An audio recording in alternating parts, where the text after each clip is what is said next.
Voilà. C'est mis à mal de réclamer. On est en l'air. On peut voir à ta salle, ta on est à c'est pardon. On arrive à Kambadi. Invité Louara.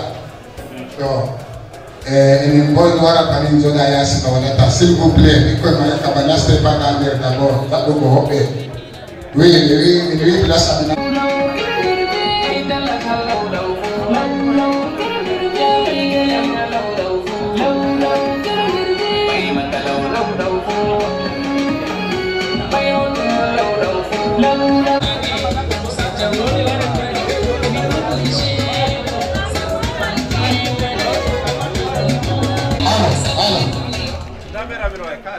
alors, donc on va dire avec Tamimi, le Lara, le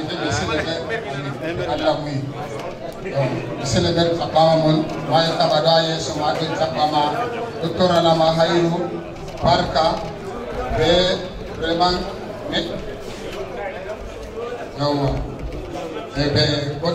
secrétaire général, conseil régional.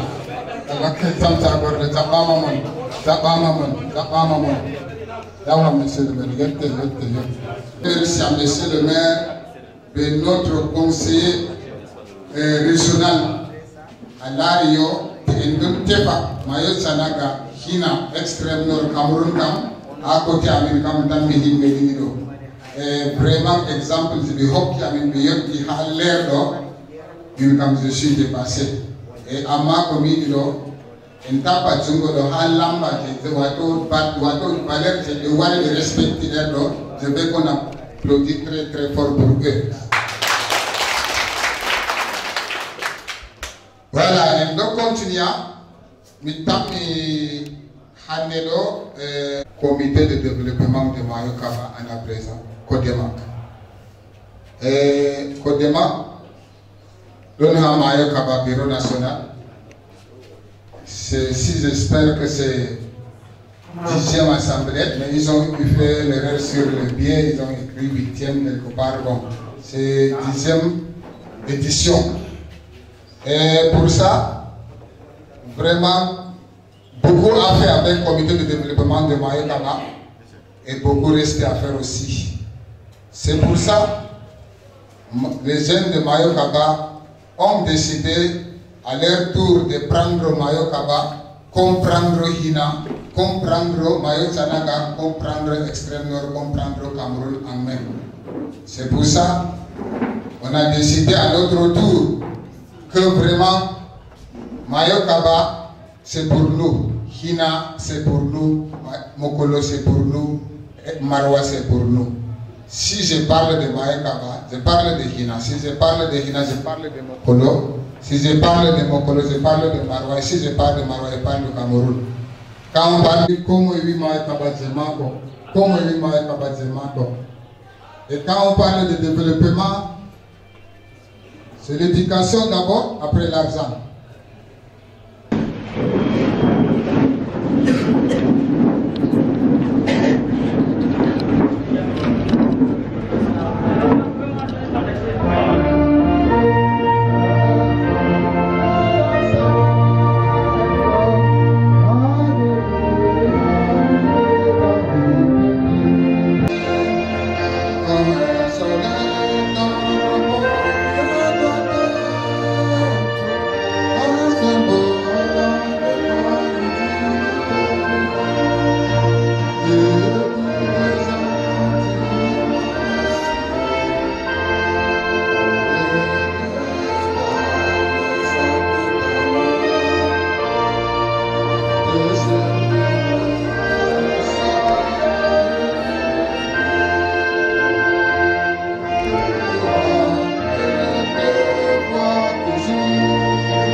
bandiraɓe mi tammini réunion maɓɓete en ɗum fuɗɗa d'abord be mot de bienvenue du président ɓawo min salan à représentant Lawan, monsieur le maire, conseiller régional, etc. Et donc, monsieur le président, j'espère que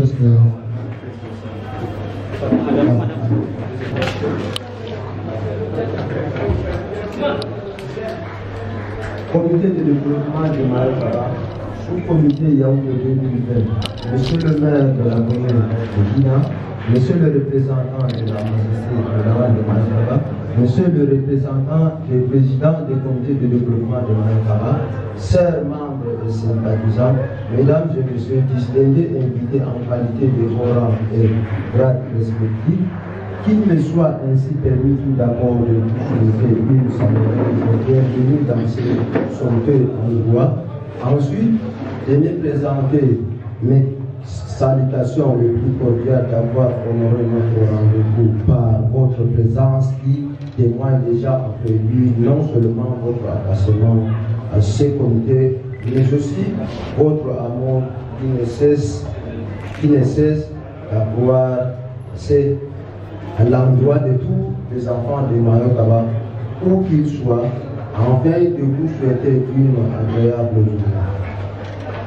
Pour ce faire, par ma modeste voix, en tant que président du comité de développement de Maïkaba, tous les enfants de Maïkaba m'ont chargé de tout transmettre fidèlement leur profond gratuit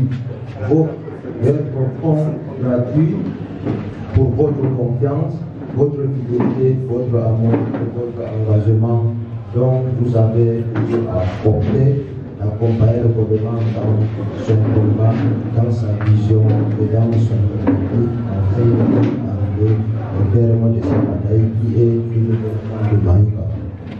C'est ainsi que nous devons marcher. Vive au Codenac, vive au Maïkaba, nous vous remercions pour votre aimable attention. Merci. Wanda Baba Menado Ndojo, Umar Damlay, Kanko représentant Lawan, Kanko on kadi, on lata amin dede, Kanko Boang Kanko Baba, ne on le wadata.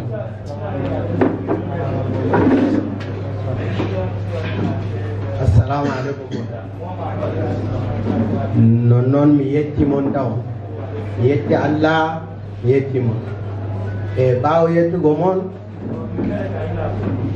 ko waɗi jotta ime on ha on laarini hani baba wona présidenta Lawan que na wodi hunde feere ɗon en non kam komi esdinta mon min heɓani ide amen kam bana on winani Maïkaba ya yeeso Maïkaba yeeso mi hina on ye yeeso na tum min giɗi wat ko ha Maïkaba heɓɓe numayo min giɗi tawi ko Maïkaba no wala tawi ɗum tata nden kam fo hina e nane minin ɗo yake min wari ha wuro ɗo ina may cak waɗa réunion man bana min woni ha sali amma jotta laaruɗo ma Maïkaba tan donc o soɓo moɗon e ko yiɗi wiigo mon kam ɓukkoy on waɗa hakkilo on waɗa hakkilo hunde goɗo ta on mema wi yaago wiɗo ɗum bana to aɗon ha nder bascour malli bo aɗon nder moto est ce que a laari gaska kama nasta noon na tawi a frena e seeɗa est ce que a laari hande guiye noon na yana wa'a noon na waɗata donc en wata hakkilo ha wiidi amin na saytu goɗɗo wari yettugo ma ke hunde ɗo wooɗay nden a acca na bani almanni a andat ɗo wooɗay ɗo boɗɗum donc min heɓa ina yeeso yeeso amma toni Allah juutina min balɗe komin tamiya en dawra be Lawan bo d'abord premier ka hana l'école ngam l'école ɗo jourmo ɗon assista réunion ha wuro mi tawa ha classe feere ɓukkoy tati mi tawa ha classe feere ma waɗa ɓe hawta ɓukkoy man ha classe feere donc e livre ji ɗum mankana ɓe ɗo bo ensemble be mon ta on wiya bo on joiniyam mi convoca réunion on warata do kam min mami timisona yo ano kawni da kam to ni yidi am kam to mi ewni réunion on wara on nana ko mu yata mo bon so ko modo baba mon FT responsabilité de Rokia anda wallo ami do ta min berda wakati jur min don sali na wonde ha monsieur le maire tammi yimbe fere kama andamo min dinnana non maire min hebi maire lay danza lay dana manahi na man babalum ne tan liseya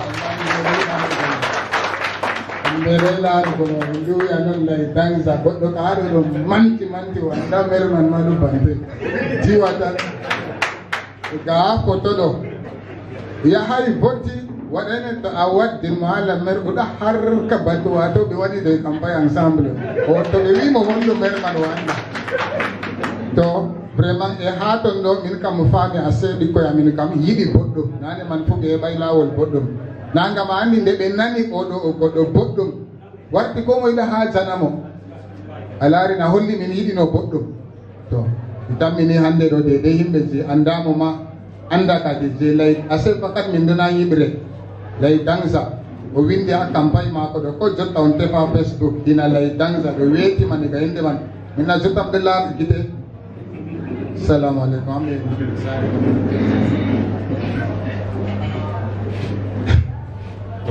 derdiraaɓe salamu aleykum yowa mi yetti on pat ɓe jaɓɓagam ha réunion o e réunion bo min kam banno jiɗɗa waddi ɗo mi tawi ko seeɗi seɗɗa ha ɗo ɗum famille accu haala politique ha seeɗa e komi torata on bo ha association ɗo ha yaaha waɗɗine politique ha sera ta nasta association ko laawol politique feere laawol association feere donc dikkato en jaadi ɓe base ɗo tan e association bo en mbi association développement voilà association développement Maayo Kaba o to e nde on mbi développement Maayo Kaba min étant maire de Hina ɗum laraniyam min fof o e go tema on ɗon gaɗi noppi ha on ƴama ɗume maire bonumani Maayo Kaba bon ngam déjà à partir du moment où tu es maire donc tu n'es pas un maire d'un parti politique tu es maire de tout le village bon et puis peut-être je vais vous dire carrément ni ko commune numani Maayo Kaba pour 2021 en réalité 2020 ce n'est pas l'exécutif actuel Wadi Budget. Donc en principe budget 2020 exécutif passé au Wadi mais comme tawi exécutif on pourrait nasti des relations diamé min kebi do sedda min kucci min waddi bedditi sedda sina non kam na min préparé budget 2021 on min préparé et en concernant le budget 2020 en termes d'investissement 2020 on a englouti 250 millions d'investissement pour l'arrondissement de Lina-Moti. Pour cette année 2021, min kamiri encore hoti Kabatan. Donc là où vous êtes le plus concerné, donc concernant donc Kaba, la commune s'est engagée à un programme de sortir Kaba d'abord du fait qu'il soit un peu isolé. Il y a des gens qui ont fait plus de 10 ans ici, 15 ans. Qu'est-ce qu'ils ont fait? Ils ont fait un coup d'œil derrière pour voir, se dire que bon, quand j'aurai mes 60 ans, je vais rentrer au village. Donc je vous renvoie cette question. Je vous remercie. Ndiam robinet na bana berni nduman tado kana robinet do. Kita ka robinet wara na aina. Mirena dime ado faden maala suudu jowi himɓe feere ɗum maha enen mahata ɗo yeccan gonga yimɓe feere wiya jipamiraɓe maɓɓe yottini peti ya waalo ɓe ɓikkoye feere waɗumna sar yende peti ɗo haffini wiyana peti manque am respect o manque ma respect kana wallimo ko ɓe bri gonga man e wonde mako ɗo un jour dottijo pani ha wuro Hamad Bousra meeɗi wiigo o wi développement on ɗo wadda dala c'est bon amma min bo miɗini sala ɓe wiya ɗo ɓinguel wayne o ɗa Yaoundé o mahi ɗo fu développement to wuro ñiɓi ɗo ɗum développement ko ɗo waran mankata ha walata c'est le développement ɓe wiyan kay hina mawni way jotta ɗo lerde a jippi pat a heɓan babal walugo na laari sanji o nandina ina lay dan zaman en tappa jungo yowa ndamiɗo salina wolde ɗo kam goɗɗo am d'abord hitte ko mi wiya mon il est conseil département Sanaga na en wi décentralisation joɗa ɗo décentral babaje décentralisation ɗo ndamo ha ɗo ngam min ka o prometi am ko nanga hora fo hora ɗo to min ɗi perde wakkati a Yaoundé ɗo ɗuɗi o wi ko aladde o yano créa wuro heɓa min ɗo mi jooɗa noon dalila ngam nini pete aɗum mari idée nden aɗum wonna ha ɗo alors ko bo on ɗoɗon ɗo on jooɗi ha wuro on développement Mahen Sanaga ɗo n'est pas petit hein marwa man fof to ɓe wi ɓe tefa Mahen Sanaga ɓe wiyan ɓay Allah ɓesdu kuugal maako yeeso Allah faɓɓini mo Allah hokkumo juutal balle monsieur mi yetti mon fof vraiment min kam ala wolde jour mi remercie alma mon par rapport à initiative de on hoosi ah c'est très bien jotta ɗo il faut la cohésion c'est wona sam gotel amma association ɗo maire jotta worɓini mon ɗo sina waɗa différence par rapport à politique parce que développement ɗo c'est un tout politique bo wakkere man feere politique an aɗo mari couleur développement ɗo waɗa couleur par exemple ko forage ono waɗi ha village jotta kana yiɓe fuu warata yara ndiyam ha ɗo amma politique UNDP ɗon RDPC ɗon SDF ɗo ɗo ka feere développement ɗo c'est au dessus de tout ça ta politique waɗa divise amen mairie jotta je vais prendre l'exemple bana adimat ɗo politique wa nasti ha ɗo woni kanjum on yahata yeeso yiɓe jurɗo découragé donc c'est on hakkila ta nasta ha nder association man ɗo pour ça deuxièmement ɗo il faut la transparence ɗon tora mon transparence kam wona par ce que goɗɗo je o 5 francs maako o yiɗi o faama ɗume 5 francs ɗo waɗi to wala bani yahata donc useni min kam sur les deux points ɗo on mi wolwata voilà bon on ne sait jamais inde am gabay wolwino gabay fayari donc le causa mais j'ai eu la chance avec l'aide de mon grand frère ici donc Djogia et Habdi on a gagné les conseillers régionaux donc min on fait de ça.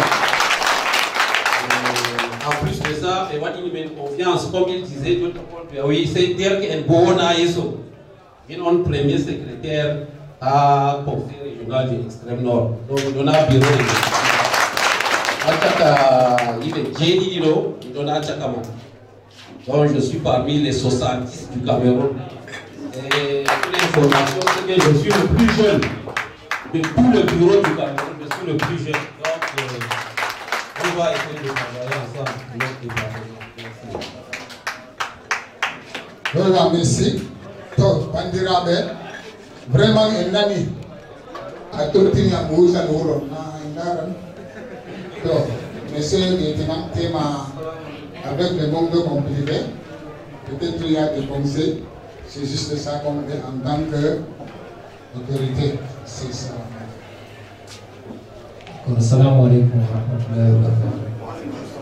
Mi hofni en fuu meɗen mi yelani en hayru jamu jumtal darde be barkade ko min waɗata ɗo fuu bien En plus de ça, il y a autorité traditionnelle et politique en Aminahado, notamment représentant Lawan, et puis le maire de Hina, ainsi que le conseiller régional ici présent. Je voudrais particulièrement vous remercier pour l'encadrement et les conseils que vous apportez à notre regroupement. Bien,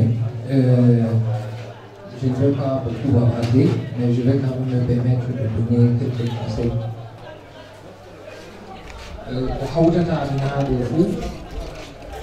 Ou alors, l'effectif que nous avons aujourd'hui, ici dans cette salle, n'est que le fruit d'un travail ardu.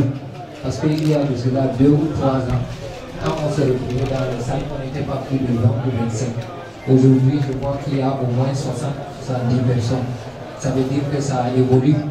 Et les gens qui animent le groupe le font de façon positive. Les retombées sont visibles au village et c'est pourquoi les gens sont là.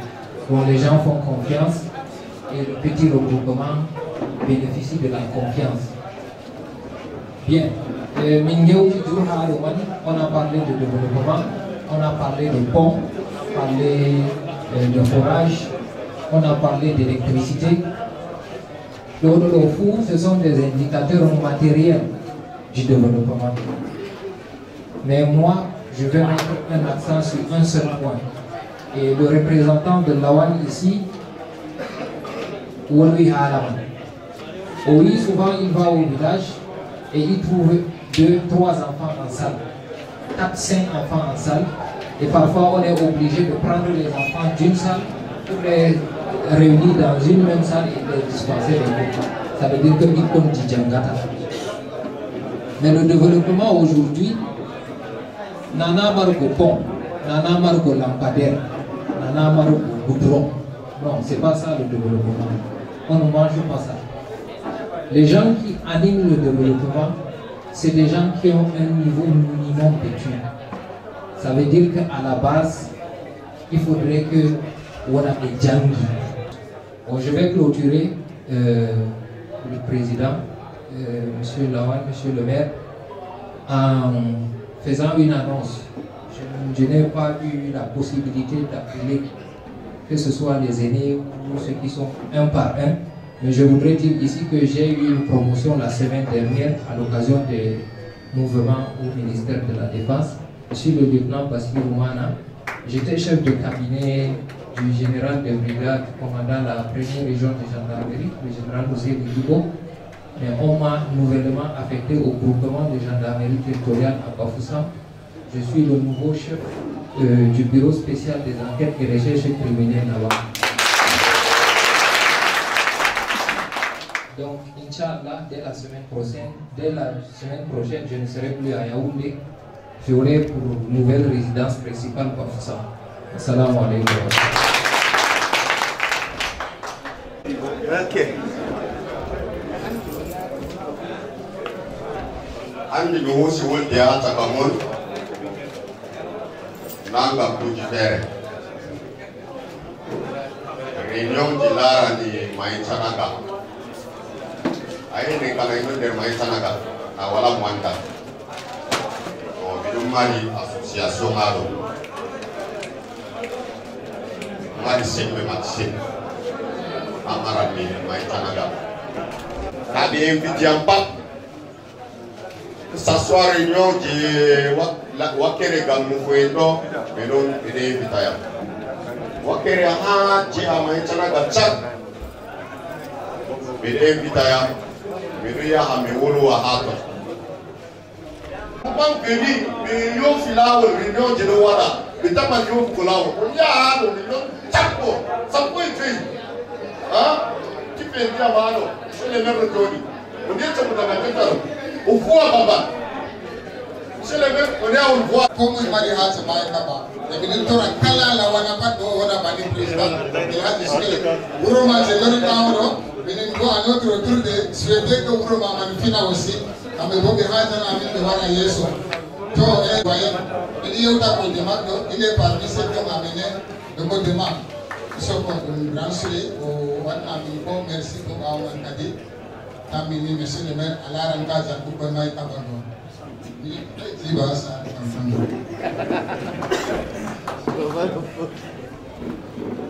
Assalamu alaikum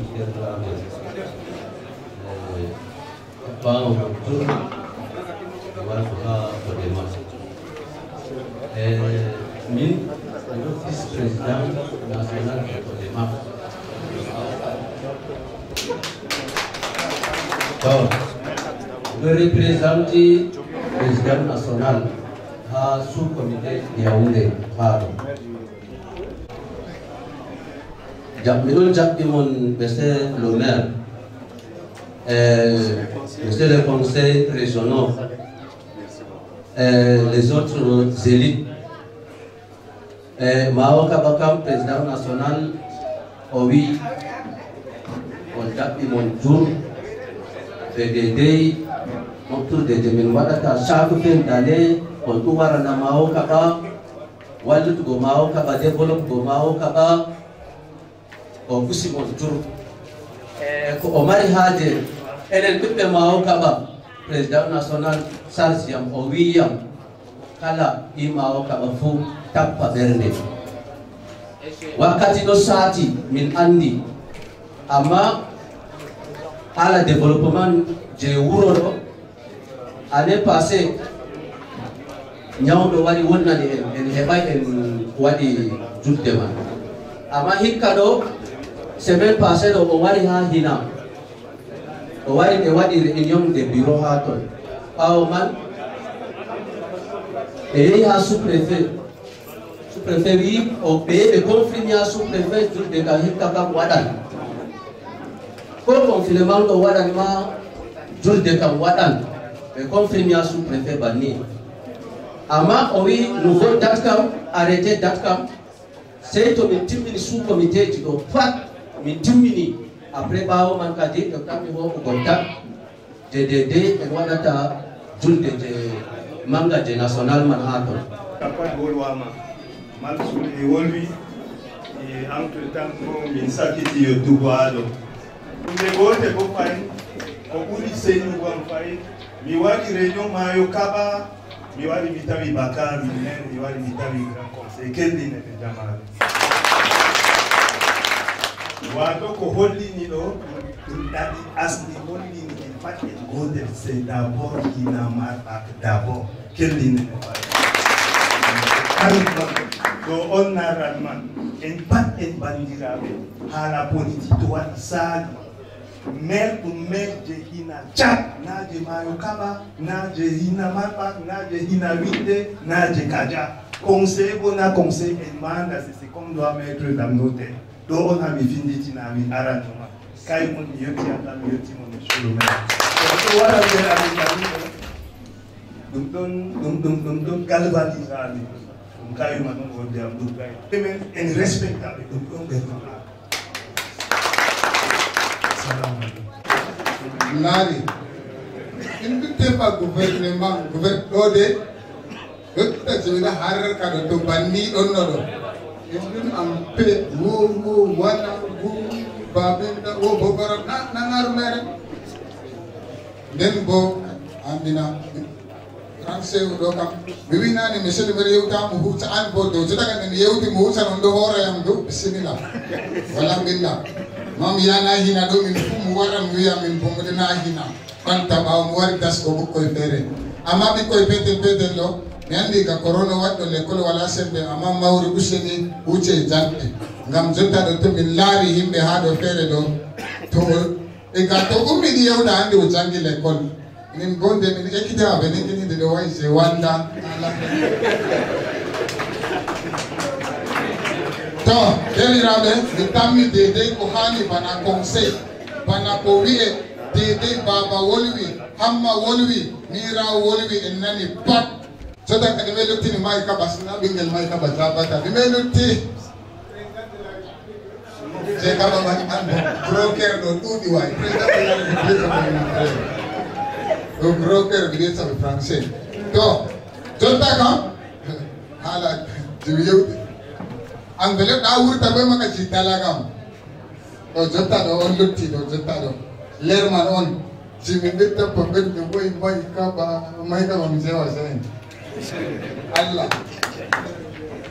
do kono man idi ko kaba so mi lara be mako face à face marba ko mo ne am be ma be biya amar ka do mo maran babal andina may tana gama mi hebi timmi sare ko yonde lawan nyami nyan mo dum ma hanon bi me wadi dingel mo durti na non man yecca mi wartana Allah mu ko to yawa derirabe jotta kam ce qu'il faut en fuɗɗa hunde man mami ɗumare dattijo min ferede haɗo kadi ini no des ko may kam ɓe des ya enen de grand sindi aho amuyal ababa ado kam naminen waɗata kanko maɓitirɗinami réunion ga kanko wi o may kaɓa min bo mi yeccimo mo mburu ko ɗum mo marɓak fo jottana laari amma fo oɗo yeyri may kaɓa ɗo hakno ɓuuri yam do bisimila grand sindi mi nderena la clé kam kanko jogui la clé ko de makman tema so comme jour yetti mon mastif kaba ko watta réunion mais e la go himbe bahande kaba ko jodi mais e la go considérer kan jetta e alhamdulillah ko de bari ya yeso ko do jodi ya yeso bon kanane be wi wodi ka timbe de ta no wasa rasi hina jour kam ko faire wa mi mo met na hayna o be na bandi ko ama o way na bandi ko mi andi papa ndamo mama min kam wala wonde jour tori Allah kala warde julde do la horde jam wala metro pero wala ala be ja la horde afina do lawo min kam itala kam vraiment be pour ça pour moi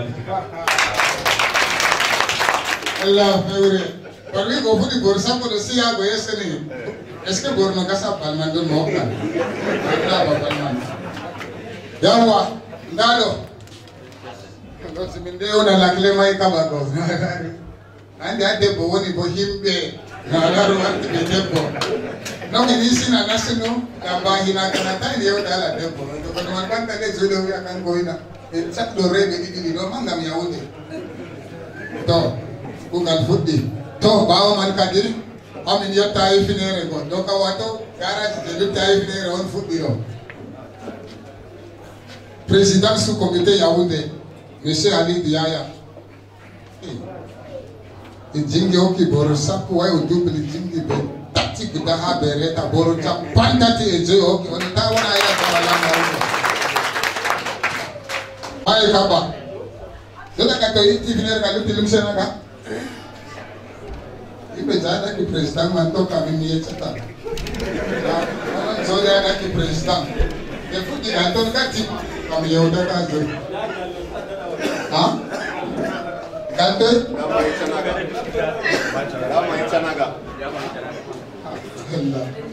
Kulo do ade ay yi bangi ade wani mono ginnaado na ko wani muro do wani yeso do warta wuro mai sanaga inde wanno non mai sanaga bani tan boro no gas na mai kaba sari na wi mon kaba to ha inde do mi beta commissaire ina asa wonen commissaire man boro ta panna isefina président de jeune dynamique jeune engagé élément mo ko mi tamini tapana do olutti mi wato tapanje go do dande élément jima go do wadata yimbe mandina yaware way be wadi yaware be dala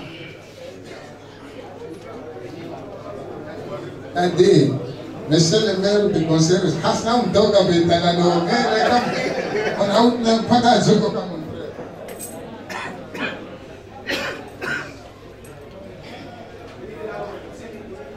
Nambi monale conseil régional waje marwa waje extrême de milka jehina igahan ikaba porota pantry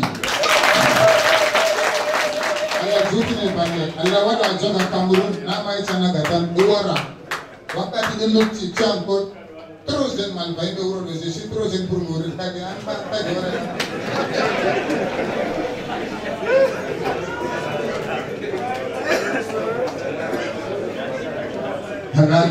monsieur le maire do Jota conseil régional au Kuni Way, Makata Ogura Mogo, Okago. Monsieur le maire, avec un autre situation, on va pas taper, à moi, on tape pas de fallait. Monsieur le maire, il danse. Tela do mi ande, peut-être que wale, il a do la danse man. Allah wadu bo. Ah, papa le de si amaika bakaweta. E quando molta guider non sa la para, non si ha di si passare waneka. E canta ini war di sala ta.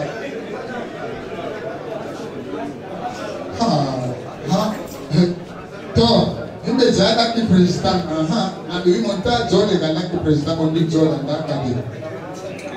Lara ni mo. Ado kamutari wa ini.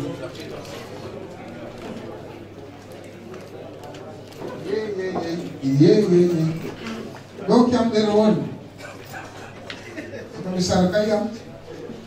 Kita peu. Allah buat ada jiba. Go. Dia tenang. Oka. Sampran mana?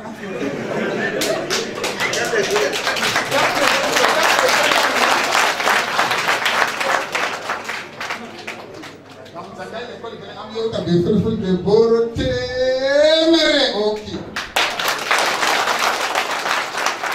Ye penam basiru. Allah juti de bale, Allah fakina do dunia, Allah iboli ku gal ma yes. Yani tema andamo amamini ndiko kabakam. Iko jenisi papa sarzer lokam. Betami kan ko wi andamo kawana. Udu ko ya do taman banagusa ndebe gonga mako. Taro anda o returvi. Lawo o toki anda ya unde do dede ha o ye dalila gonga mako. Hebe fere de wuro do unde fu sila sorceleri ko biri cheni kai kanko go nafa jeba mako wala o de boli Allah ya kreye so netena. Sek boro temere presia go so ta euro ya ni da. Musoko. Ta vele go ta confirm da ya de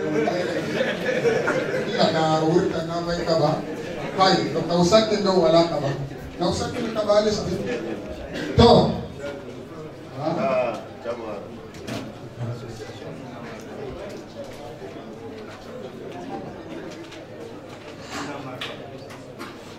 Na wangar mi boli do kaba tap be ber pak mar ba wi ni hama.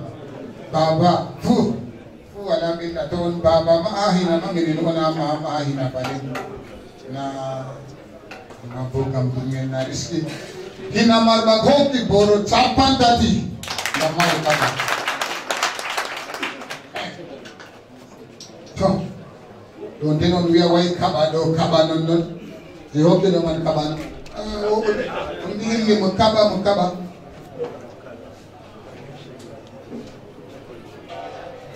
sarbi na saya taman do sumba jam bodi aw kam ne dara do man no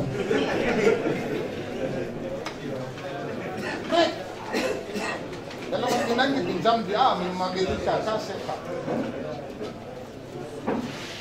Sheikh Tijani nami wi mo na c'est un grand frère exemplaire gal football gal ko de hibuda habat tan o wi o majino seda e do man go ay do man aba bazi kan ko kam o wi no te ga pete do ni mo lawli na do seda wi de beaucoup faire de choses ama il ne se fait pas tard o wi am tan ka elet hina boro chapan jenga mai ka ba jema ko tan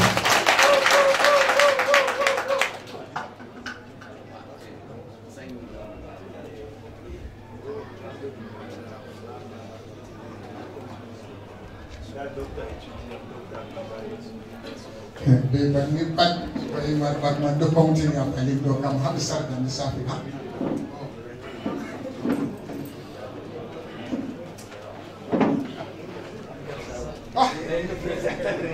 to ya u represent do kan ko wadi ina winde ha do o ki boro bereta dabor bawo man go association ina winde man itti boro sapo mi mon nane de ko ka to ha ya baba iga futi ni nane dala fere de boro sapo alors alima dala do kan be fakkan sanke mi donno mari ra mi fere a 15 donc chakiti ya to sew ya fami don do mo ka o donno yewta hala professeur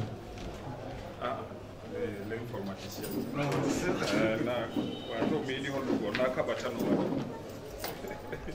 Logo commune il a fait comme quel numéro?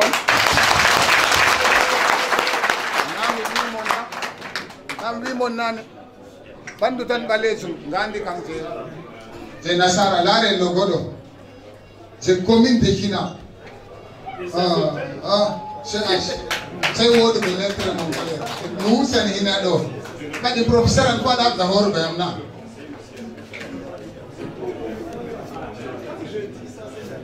kay applaudissez encore pardon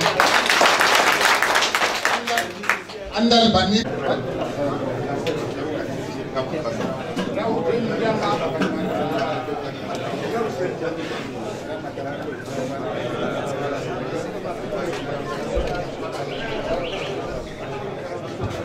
Sewo en batni jaɓɓe ɓe fuu ɓe eɗiɗen man pat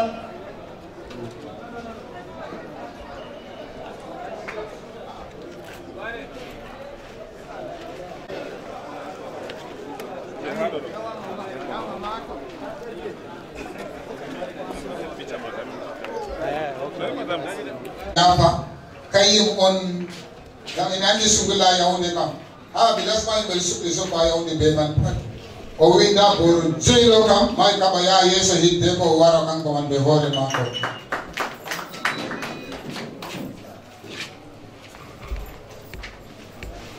yawa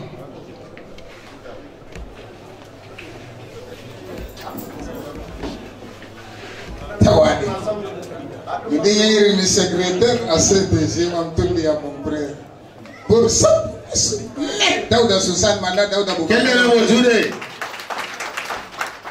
do kam secrétaire kam binga de joku ado pado wi kay wetan bor sama kam baba sare way Dauda an bo mi kam a estem sta kam wayna fu kam de bay yawa endo continue mai kaba yanti dala do yaw ma bayam ngam wayri mo dudi kakas association yawa Chef Aliou Bakari amma se kalmos do kam tam goni mai kaba ay kaba wa iganan de menanai kaba kadi tempo ma oki goro ta Allahu Akbar kella jude on kella jude on kella jude gam dami harba mi wiya wiya bi baba gere fe wiya bi yabta farid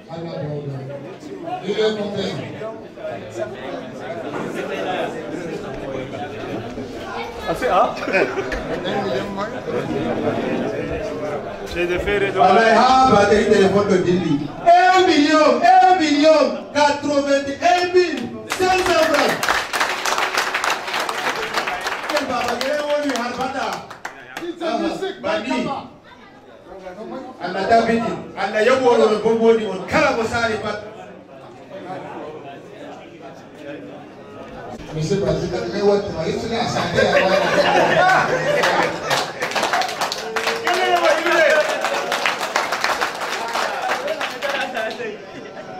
So, nani nuwo ka marba kendo pando ding ding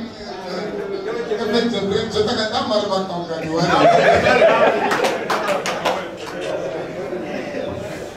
Assalamualaikum. C'est on est à faire beaucoup de retard. Donc, j'ai été occupé période très difficile à vivre. Et en gros, j'ai été occupé au bureau, y compris à l'heure.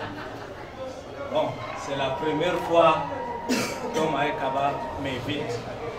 Lui, comme il souffle, même c'est pour 2 minutes, je viens d'abord.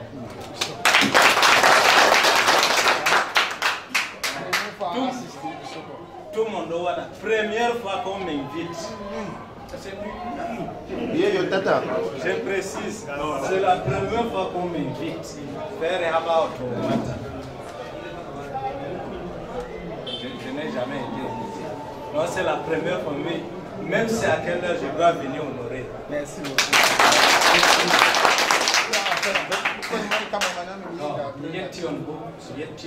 Et tous mes encouragements. Inado, c'est pour nous tous. Si on laisse un canton ou bien un village training, ça veut dire qu'un pack, un trainer. Donc il faut développer, et nous marais à Djema, un bolo à faire on est développé. Ah, il faut à Djema Punta. Donc, il a volé, si on y a pas non, c'est quoi? Dakadi, Monsieur Bandika, oui, ma wala absaka sali. Donc, the award of Bismillah, Burina, we go punch the water, you will be simple. Now, Larry, we will talk about that for Julia or the same man. Tom, then they will value it. Tell them what Julie. Come on.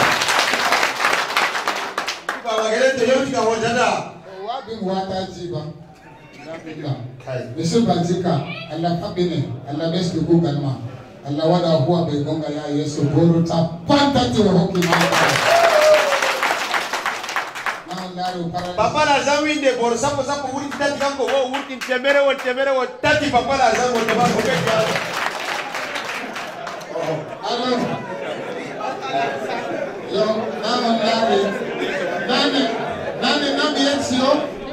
Marmak Baba, they come at 2 minutes and you put a leg. Since they were not going to see, telling us to be the better than the Mus.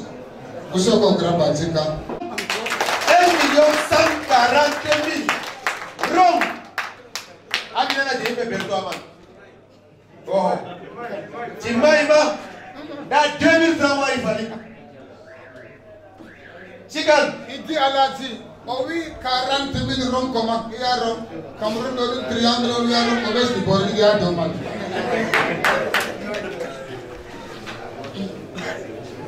Alhamdulillah, so come on, do.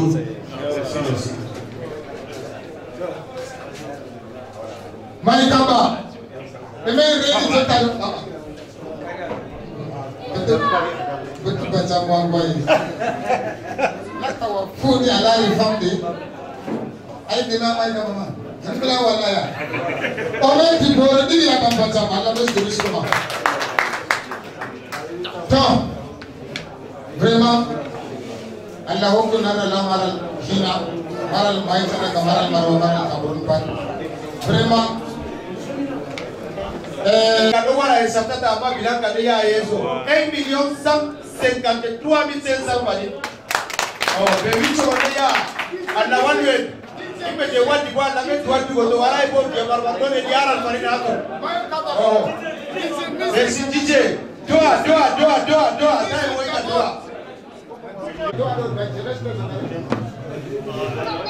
ربنا ظلمنا انفسنا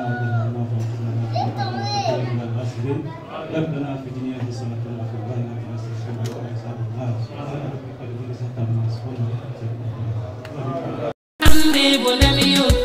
Artiste mara nyuma dalila sayuko dema halis timayo kaba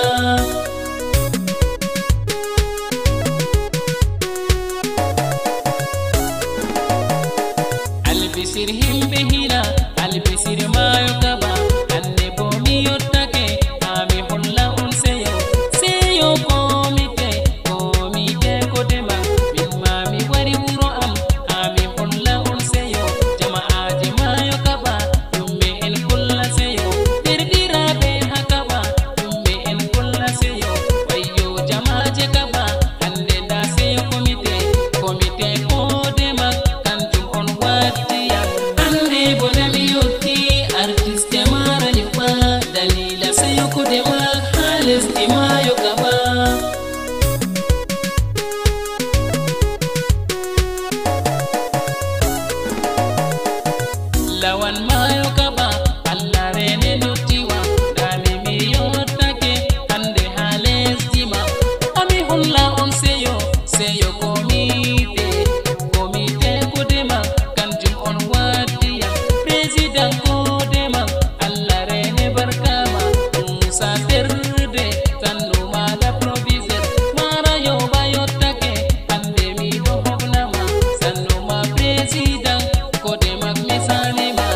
Bonjour monsieur.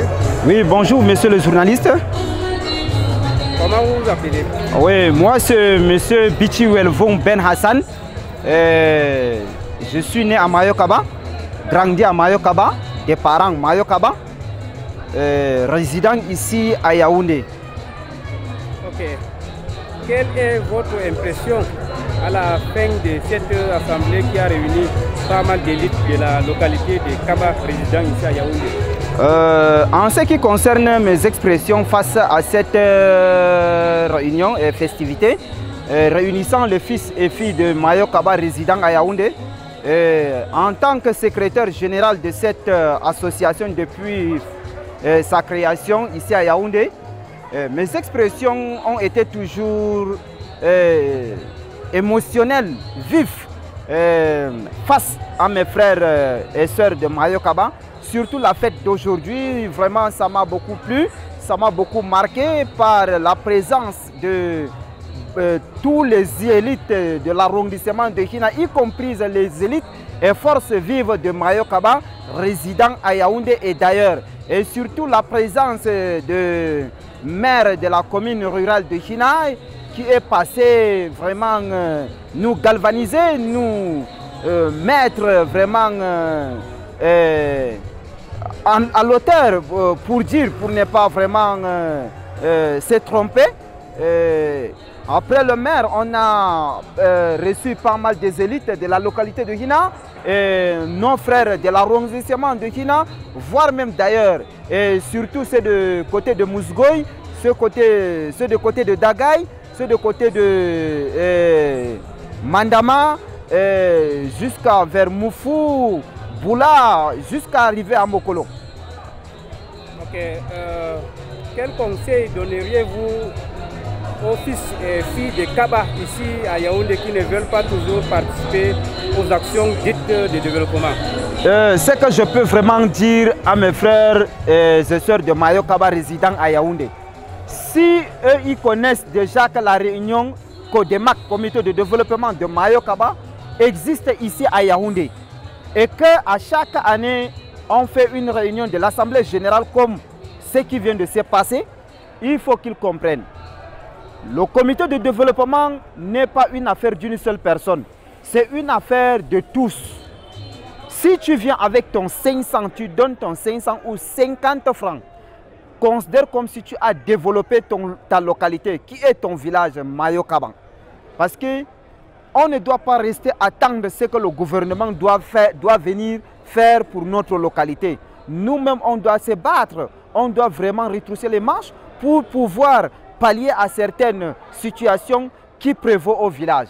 Parce que c'est une affaire de comité de développement. Qui parle de comité de développement parle de l'évolution des villages à l'étape prérequise pour aller à l'étape évolutionnelle. C'est ce que moi je voulais beaucoup plus conseiller à mes frères et sœurs de Mayokaba, qu'ils doivent vraiment à la prochaine assemblée générale, Inch'Allah, d'ici l'an prochain, qu'ils doivent venir massivement plus que ça, venir remplir cette localité, venir cotiser beaucoup plus le nombre d'argent et le nombre de populations qui sont venues vraiment assister à cette fête, qui sont venus vraiment voir comment se déroule la fête.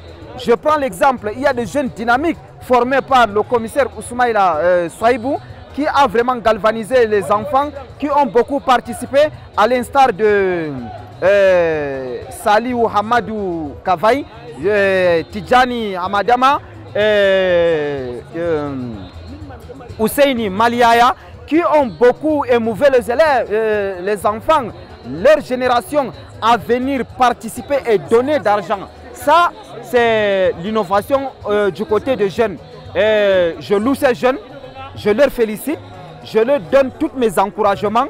Je remercie beaucoup plus aussi encore certains membres de bureau dynamique, à l'instar de Daïrou Mboudaï, et bien d'autres qui se sont démarqués, d'abord non seulement par leur présence, mais aussi de côté financier. Ok, je vous remercie. Merci beaucoup, monsieur le journaliste. C'est à moi de vous remercier beaucoup plus, parce que ce que vous faites pour le développement non seulement de Mayo Kaba, mais la génération de Dabahina en général, c'est un contexte aussi à louer et vraiment à mettre beaucoup d'œuvres en ce qui concerne de votre côté. Je ne manquerai pas et je continue toujours à vous vraiment solliciter de tous côtés. Vous-même, vous l'avez vu comment le président de ADI est venu vers vous pour vous solliciter parce qu'ils savent que vous êtes un homme professionnel dans votre profession. Et je vous remercie beaucoup. Oui. To alhamdulillah in yotta Allah min yotti Allah min yotti derrabe je hande hawti haɗo vraiment en ɗon mari be affaire nyawɗo mais avec tout ça ɓukkoy kaɓa ka habdi alhamdulillah en heɓi 1,154,000 to ɓuraɗo kam voilà 55,000 to ayina kugal ka waɗama ɓuraɗo kam tammini wala jetta kam on heɓi ceede man banniɗo ɗume on tammata waɗgo be ceede man to on hooti Mayo Kaba? yowwa ɗo man on kadi jotta kam to Allah muyɗo ɗo be ala to arande ɗo en tammi en jooɗan hande ka ko moye fuu hoota numa ɗume on en ɗum mari probléme ha Mayo Kaba ɗo dede en waɗan ɗo ni nden kam dimanche warata ɗo en wara en hawta en yewta dow majum en tefani dede projet en yata en waɗa nafa derraɓe men e dadaji men ha wuro tammini réunion man fuɗɗay hikka ɗo noon neeɓi on ɗo waɗa réunion je comité de développement yo Mayo Kaba ha Yaoundé way bon e jotta kam e ga ɓoyma on ɗo waɗa réunion man ɗo kam ɗume sam on waɗi ha Mayo Kaba je de hande ko on yehi bo ndaɗo hunde je ɓikkon Mayo Kaba waɗi je ɗon Yaoundé waɗini Mayo Kaba?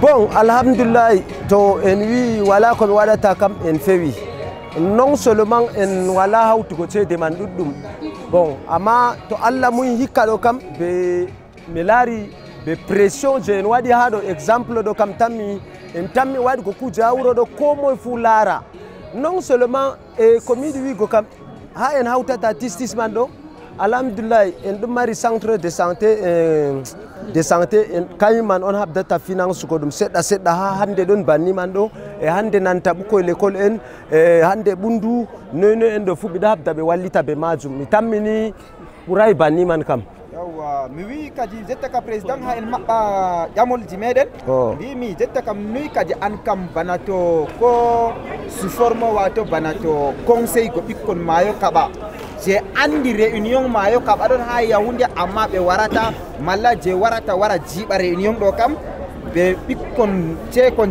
gonɓe Yaoundé ɓe derken en mawɓe ɓe dotti en ɗo nuyi conseil ɗume a hokkata ɓe je dede ɓe famani réunion comité de développement de Mayo Kaba ɗon ngam ay ega ko a laami ha réunion man ɗo wato réunion man na ɗum lora ɓawa min ɗo lara wato baɗo ɓedda yahugo yeeso ha ɓedda yahugo yeeso sanza wato dede ha yaha ha niveau de dey ɓiɓɓe adama wiya kay wala ba ɓikkon Mayo Kaba kam sarɗu wato ba conseil ɗume a hokkata ɓikkon Mayo Kaba gonɓe Yaoundé?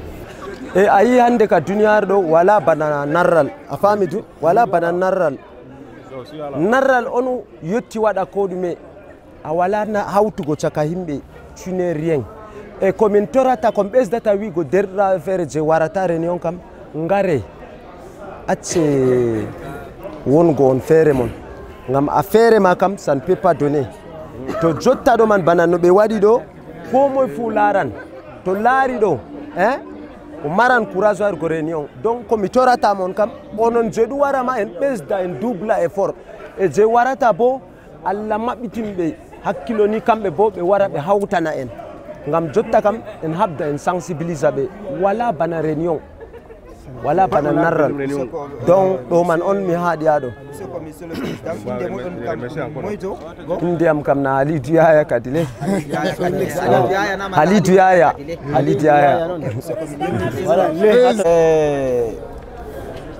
hoyeting secrétaire général adjoint numéro 2 am réunion Wuri Maskabi ki ama a Yaoundé encore ha saf réunion yi signé tiki to usoko tadi on bel lawlaw zagoy ha algam ha mufla ha min heki vraiment en tant que secrétaire kat hi kat ta saftanji ega kat pun mi secrétaire am réunion mai kaba tawam secrétaire vraiment réunion hi wur av kibik amma at go sung patdo idim per mai wur talang toy dab gawlege ha tanji asni malaw bugung problem gatami asni malaw bugung manam asni malaw zikam tanji wur hit kba falin don kam tammi wur to go wur ni kam klu anda hit mok ngam tanji mo mang bas mo mang lap talang ya zun ko hak de ho ngo pal wur musda ko vu dalla ko vu mi to hicing soko secrétaire général ya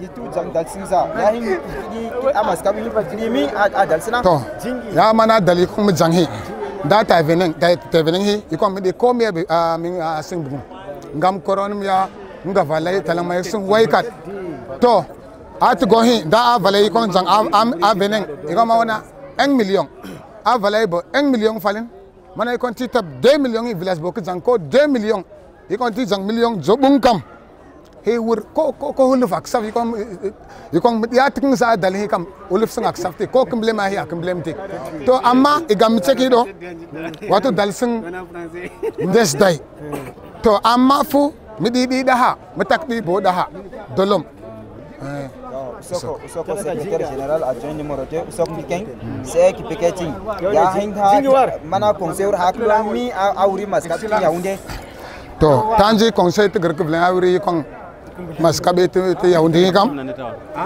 vraiment gawlege ting day lap talang hi kam da kun lap talang atel dem lap hi lap wur law dab gawlege amma ya hinta ta godum hi hidim baba te mi jidi miyaki de dongur nana laidi langi tikintu doni sing dap langi memblengam didap ya disingur na pas sembenge de mblengi pas pasang yakom ta wujik tum vilasi wurs na pas kami de gendik palpalu awul zifut gawlege aw galmay gita te ne hey useni soko amma ya hing safaz api kam hing musafaz example ngil lap lawi al digum musmusi alla yafmu amma mulwaza ha windi motitik lap law ya ko ma saftanji lap law sna to vraiment tene kala wuri dabitum maskaba utum talang mayek ikon maral hina ikon klap talang ngam he wur duty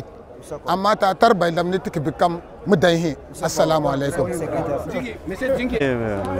jintuk simi jingi jarma asi house hal mayka fu mala avain sur mayka pir yawa bon nde hal mayka kam réunion minze nok dal wasi atukati réunion si vai bon réunion kam nok dal tangbo bon en tant que grand frère kineng stira wodi je par indars ko amas nder jangtide bon nde to wacce sir jeni de are wayne ka su ngam higir fam su ada fama ngam silencer bon min kam na smay kaba toujours smay kaba ter sulut kan sul smay kaba stira gzeti andra e bodi dabdo cing no ko jang lawanza azok dalantang mi hollo nako to ko long nosko na zaman mi lele ko sargidi nok fu nok sun talent ko sku afamdu to skun kedal bo pat nok fam ka yawunde kam nok limra ni minje dal hiki jang tubaka wati hin kedal tibbi simi dal kam na bo gzididia ngam wurto ci sutu ble ci ndir asku mi dasku bon l'école bo nangi dole yimi bo dasku afamdu to l'hôpital wati hamja andersku c'est arb deman dal askam andersku c'est agrdala ak famza c'est agrdala bon nanka habdala tuzaci na kawtre tuzaci nang jeune président mo habdis ngati na dalit fesh wati ke jangam ngable dal ka awtu dasku jibo ke le kosko na was na neng noksu na ay toron ko wuro wa minje nga comme hakulur minje hal baitan anu ziti mai kabiti yaunde nga mena hagar ke vlang ti sayausi hang ke vlang hang keluang ti vangai anu zi mai kabiti imbal kendan réunion sko hang ke mena sayausi hang ke vlang hang ki keluang ti vangai da ha suntam das ko sun ke jang hit gna ki bakin jimochi nang jang hitida ark banan shemsku ngam ko ala ko mi andi an jingi l'école ide awukr ma in jawi jan kin kur e wurge dum kukra c'est bilkijo kana dabare nasko ama awukra adalmi afir bay ayawun ka kan bin atan se bayta sing tita ngam bilav la ngashi jawdi ndaska a mattima kam eng. Bon, je suis le marshal de logis à Lyon en service à la brigade d'Obala. J'ai été invité par rapport à la réunion de Codemat. Bon, c'était impeccable, ça s'est bien passé. J'étais tellement fier car les jeunes de Mayokaba ont fait un bilan lourd, je dis lourd, par rapport à la cotisation pour soulever leur village. Ils ont aussi parlé de lancer certains projets et le maire a encouragé aussi, et il peut aussi activer à son niveau, dit-il. Vraiment, je suis tellement fier. La réunion, ça s'est bien passé dans de bonnes conditions. Il n'y a pas eu de désordre, il n'y a pas eu de reproches à qui ce soit. Je profite à cette occasion pour remercier tous les jeunes de Mayokaba qui se retrouvent à Yaoundé et à l'extérieur de Yaoundé. Je vous remercie, monsieur. Merci. Je suis très ému à voir les membres des bureaux tous présents et toute la délégation de Codemat, y compris le représentant de Lawana et tout autre comme monsieur le maire et toute la délégation du président régional. Alors monsieur, je suis très content, comme dirais-je, de voir que les gars étaient dégagés et ils ont contribué comme il fallait. Oui, la réunion a été vraiment très parfaite. Ouais. Oh, on a eu réunion de Codemakam. Alhamdulillah, Maïkabakam Mindon Habda en même temps pour Maïkabadon Eng. Ha Maïkabadon Engo. Alhamdulillah, pour consumer de Walata, réunion Mandobo Mindon Estabe Hakilo, Pat Bedongara, Rawani Min Kevite de 7 1,200,000 Hikarobo presque. Bon, alhamdulillah, réunion Kadia, Bukon, Jewoni Sera Wala Wargo réunion do, Mindon Tora, en tant que vice-président de Codemak de Yaoundé. Medo Tora Monbo Useni, Po Moy Wara, on Wara réunion, Gamton Wara réunion do, Dum Hokka Amin Tidare Lutube, et Dum Hokka Amin Bo, Sembe de Jorgo Uro do Gamdo do na Uro Meden, Dum Uro Kurmi. Allah Wallen en Kauta Hora Amin der Balgotel. Inde am Umaru Vessi, vice-président de Codemak, présentant de Yaoundé. Sokomon Zurbe Hogam Geute, Kabaya Yeso, Mohofini Lawan am Yerima Yao, Allah Joinamo Jam, en plus Bo Hamaik Hamburu, Dede Hayonde Joro Tonga, Saram Dunyibi Haton Walamo Andite. Merci de m'avoir donné parole. Moi, c'est Djibril Agadji, Djibril Malgadji, plus précisément à Mayokaba. Surtout, on dit quartier l'Est. Bon, c'est tout le monde qui le connaît. Je peux dire tout l'arrondissement de Hina connaît Malgadji Bakari et je suis vraiment son fils. Concernant le Codemak sous-comité Yaoundé, je peux vous dire et je peux vous déclarer que mon cœur vraiment c'est plein de joie. Vraiment, mon cœur est satisfait de joie et puis c'est quelque chose que nous, on ne pensait pas. Concernant surtout, on est en cette phase de deuxième vague de Covid. Nous voici, on se retrouve à un montant vraiment très pertinent. Je remercie tous les membres du bureau. Je remercie le président en question, Halidou Yaya, et je remercie son Lawana, et notre Lawana en question, Lawan Yaou de Mayokaba. J'encourage tous les jeunes ressortissants de Mayokaba, résidant à Yaoundé ou à l'extérieur de Yaoundé, de se mobiliser. La réunion, c'est très important. La réunion, il n'y a pas plus important sur cette terre que la réunion. Donc, je vous encourage vraiment, et on s'encourage, parce que j'en fais partie de Mayokaba, bien sûr. Donc, c'est un peu ça, c'est bon. Merci.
Chaque borotemede 1 155 000 francs CFA, c'est la rondelette somme que les fils et filles du village Mayo Kaba, résidant à Yaoundé, ont mobilisé pour assurer le développement de leur localité.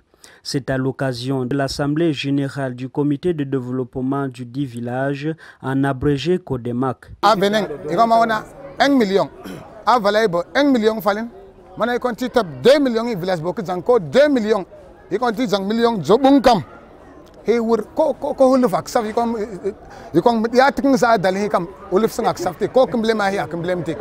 Malgré le contexte sanitaire actuel qui impacte sur tous les secteurs d'activité, freinant le progrès de l'économie, ces derniers n'ont pas pu manquer d'avoir un pensant pour le village. Alhamdulillah, 1 million 154 000. Voilà 55 000.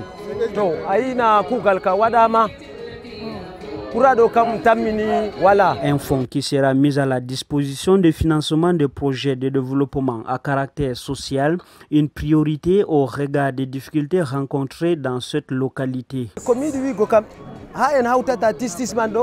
Alhamdulillah, en centre de santé kayman on habdata finance ko dum sedda hande don banni mando e hande nanta buko l'école en hande bundu nono en do fubi habda be wallita be majum mi tammini puray banni man kam. Le développement d'un village ou d'une nation a besoin de voir tous ses enfants réunis autour d'une même table afin que celui-ci soit une réalité. Une question de solidarité est une affaire de tous malgré que certains semblent ne pas comprendre l'importance. Par ailleurs, cette édition a réuni pas mal des enfants de Kaba, appuyés par d'autres élites des villages environnants venus de Marbach, chef-lieu de l'arrondissement de Hina, de Zouvoul, Fulda et Bassara, et même ceux du canton de Mousgoy. La fête d'aujourd'hui, vraiment, ça m'a beaucoup plu, ça m'a beaucoup marqué par la présence de tous les élites de l'arrondissement de Hina, y compris les élites et forces vives de Mayo Kaba, résidant à Yaoundé et d'ailleurs. Et surtout la présence de maire de la commune rurale de Hina.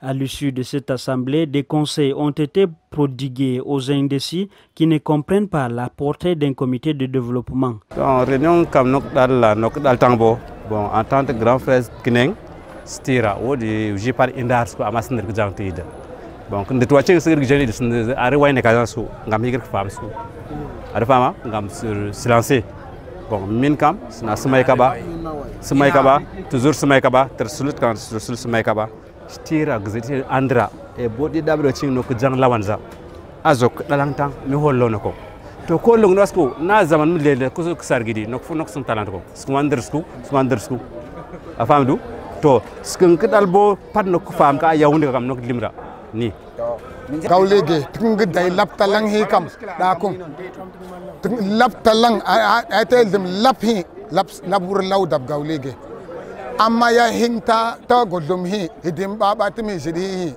miyaki de dongur nana laydi lang tikintu doni sing dab lang hi memblengam didap ya disingur na bas sembngi dem blengi bas pasang ya ko ta wud jiktum village wursna pas kam de gende palpalu awul zifut gawlege bukon je woni sera wala war go réunion do min don tora en tant que min do vice président je Codemak je Yaoundé mi do tora mon bo useni ko moy wara on wara réunion ngam to on wara réunion do dum hokka amin tidare luttube e dum hokka amin bo sembe de jodo go wuro do ngam do na wuro meden. Tous parlent le même langage, celui du développement qui est une affaire de tous.